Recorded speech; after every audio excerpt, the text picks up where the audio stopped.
In the last 5 years, I've ran my first half, full, and ultra marathons, learned how to ski from scratch, and worked up to consistently cycling over 100 miles a week. I've made mistakes, gotten injured numerous times, and learned a lot about endurance training in the process. This video is a high-level explanation of everything I've learned and how I approach endurance training. To make it simple and easy to follow, I've summarized everything into what I call my 3 endurance principles. The first is that everything is connected. The second is that there are no shortcuts. And the third is consistency over everything. I'm going to go into each of these in depth, providing examples and logical explanations of how I came to each conclusion. And it's my goal that you leave this video having learned something valuable from my mistakes and successes that you can apply to your own endurance training.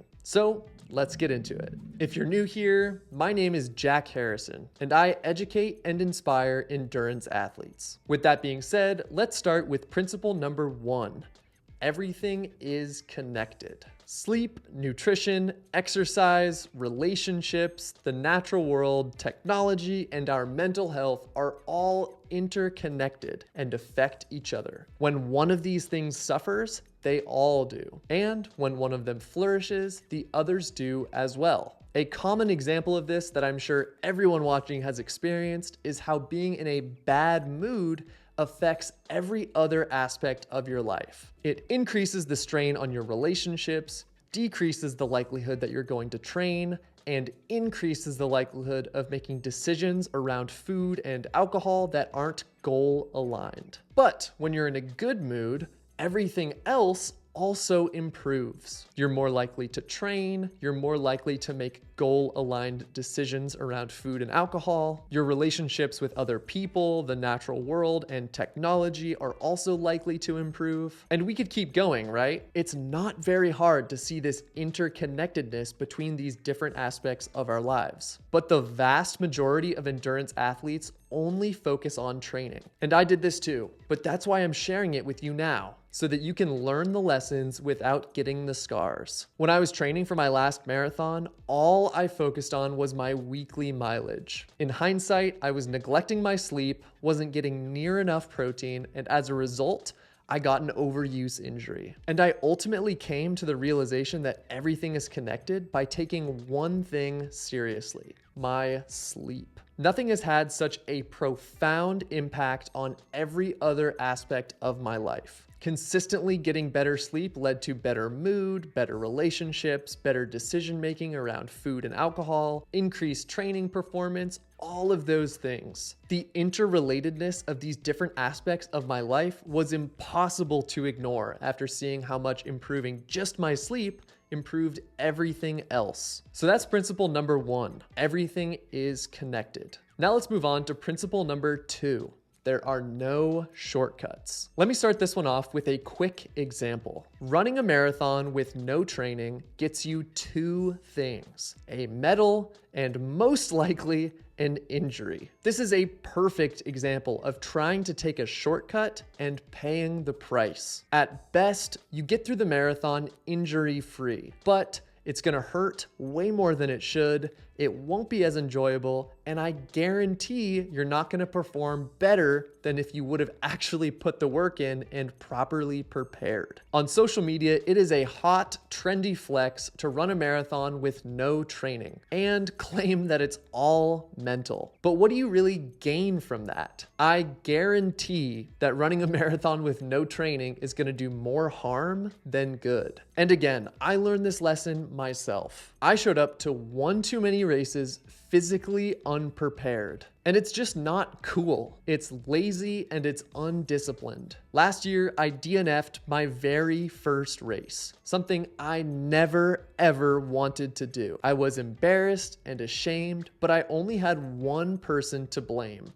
me. At the end of the day, we reap what we sow. So be consistent, be patient, and learn to enjoy the process, because the process is the goal. And if you're looking for shortcuts, A, you won't find any, and B, you're missing the point. Okay, last up is principle number 3, consistency over everything. There is nothing as important as consistency for success in endurance training. Ask anyone. Any singular decision or event in terms of nutrition, sleep, or training will be meaningless in the long run. Enjoying one milkshake will not affect your physique. Having one bad night of sleep will not derail your mental health, and going on one run will not improve your fitness. It's only when we zoom out that we can actually see the effects of these repeated events on our health and fitness. Mathematically, you can think about it like this. Improving by 1%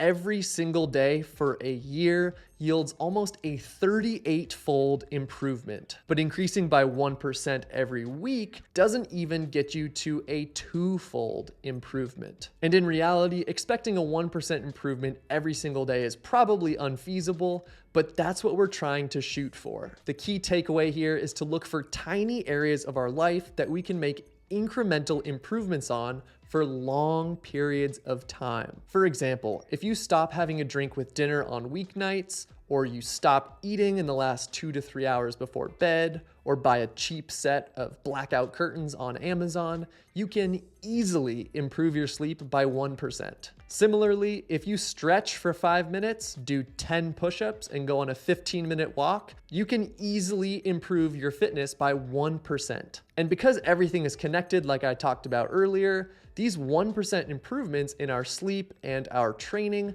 actually improve everything else. I could go on, but I really want to emphasize that being perfect is not the goal.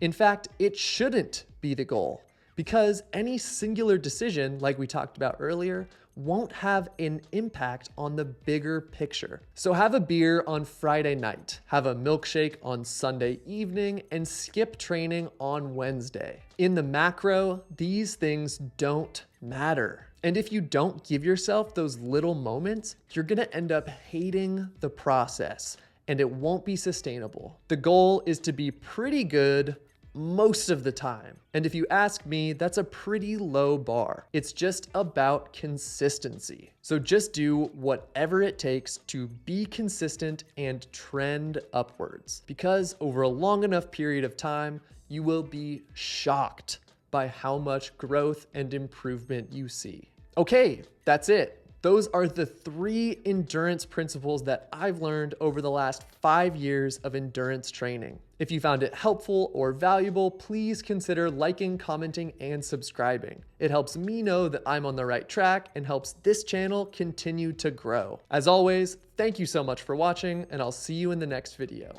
Peace.